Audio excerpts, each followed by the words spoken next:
இது வென்ஸ்டேயோட mini vlog தான். அச்சு வந்து ரொம்ப நாளாக ப்ரௌனி கேட்டே இருக்கான் ஓடிஜி வாங்கினதுலேருந்து. எனக்கு தான் டைமும் இல்லை, இது வரைக்கும் செஞ்சதும் இல்லை. இப்போ தான் ஃபஸ்ட் டைம் செய்கிறேன். அது ரெடி ஆகிறதுக்கு எப்படியும் 25 மினிட்ஸ் ஆகும். அதையே பார்த்துட்டு இருந்தால் 25 மினிட்ஸும் நான் அங்கேயே தான் நின்றுட்டுருப்பேன் ஓடிஜி பக்கத்துலேயே. ஸோ அதனால் அதுக்குள்ளே வந்துட்டு இதெல்லாம் க்ளீன் பண்ணி முடிச்சிடலாம், எடுத்து வச்சதெல்லாம். இல்லைனா அப்படியே இருந்து அது கொஞ்சம் கொஞ்சமாக மெஸ்ஸி ஆயிரும் கிச்சனு அப்படின்னு சொல்லிட்டு க்ளீன் பண்ணுறதுக்காக வந்துட்டேன்.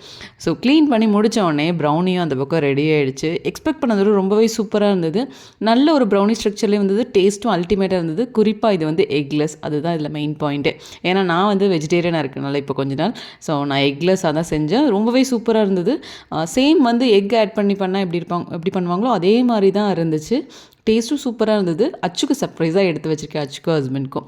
மிச்சம் இந்த சுகர் எல்லாம் ஸ்டோர் பண்ணி வச்சுட்டு நெக்ஸ்ட் டைம் கேக்கு ப்ரௌனி எல்லாம் செய்கிறதுக்கு யூஸ் பண்ணிக்கலாம் அப்படின்னு சொல்லிட்டு இரும்பு கடாய் யூஸ் பண்ணியிருந்தேன். ஸோ அதனால் அதையுமே ஆயிலெல்லாம் அப்ளை பண்ணி ரெடி பண்ணி எடுத்து வச்சுட்டேன். அவ்வளோதான்.